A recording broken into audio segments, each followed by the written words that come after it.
Hallo, ek is Eugene en baie welkom by week 2 van ons Becoming Love reeks se groep besprekings.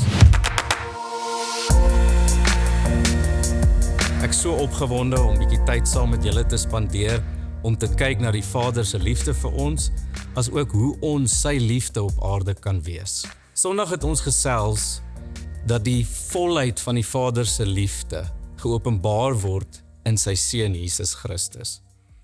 By Jesus se doop het die Vader oor hom gesê, jy is my geliefde seun in wie ek 'n welbehae het. Voor Jesus enigiets bereik het hy die volheid van sy Vader se liefde ontvang en ook sy identiteit as seun van God. Die volheid van die Vader se liefde het so deel geword van Jesus, dat hy nie net die liefde van die Here verkondig het nie, maar hy het God se liefde geword op aarde. In die volgende tyd is julle welkom om as groep van hierdie vrae wat op die skerm is te bespreek. Die eerste vraag is dan, kan jy 'n tyd in jou lewe onthou waar jy die Vader se liefde oor jou lewe ervaar het, net omdat hy jou gekies het, nie omdat jy dit verdien het nie?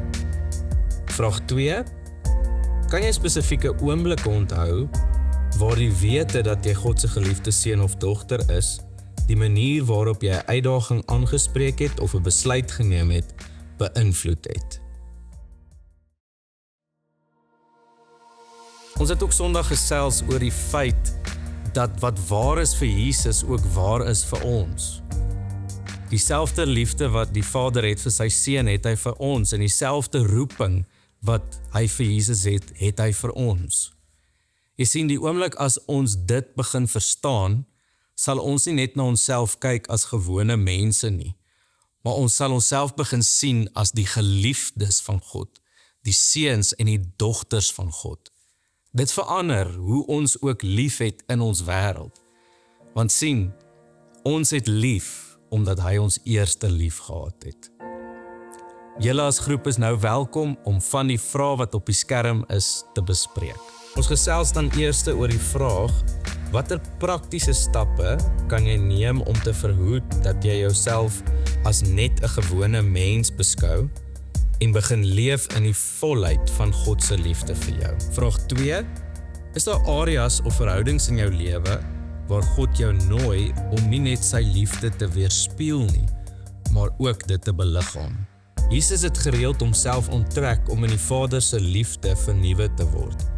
Hoe kan jy begin om 'n soortgelyke ritme in jou eie lewe te kweek? In hierdie laaste deel wil ek jou graag uitnooi om alles wat ons nou bespreek het in gebed na die Here toe te vat. Kom ons bid. Here, U is liefde. Liefde is nie net iets wat U onder sekere omstandighede of af en toe vir my gee nie. Dit is wie U is, altyd. U kan nooit buite volle liefde teenoor my optree nie. Dis die kern van U wese. U het die liefde vir my oor en oor bewys in elke daad van genade, in U teenwoordigheid en veral deur die kruis en die opstanding.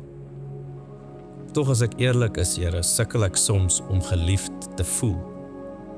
Soms oortuig ek myself dat ek nie hierdie liefde werd is nie, of ek laat toe dat die vyand my verwar oor wat liefde is en hoe U dit uitdruk. Maar ek weet die waarheid, U liefde is groter as my gevoelens of enige twyfel. So Here, ek vra, versterk my geloof. Herinner my weer hoe lief U my het. Sê dit oor en oor vir my, ek hou daarvan om te weet dat U my gekies het, dat ek U geliefde kind is, die een wat U guns geniet.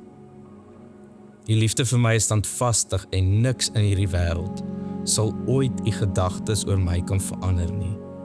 So Heilige Gees, maak my vandag opnuut bewus van U liefde. Amen. Ek vertrou dat julle as groep 'n baie spesiale tyd saam gehad het en ek bid dat elkeen van julle die diepte van die Vader se liefde sal beleef.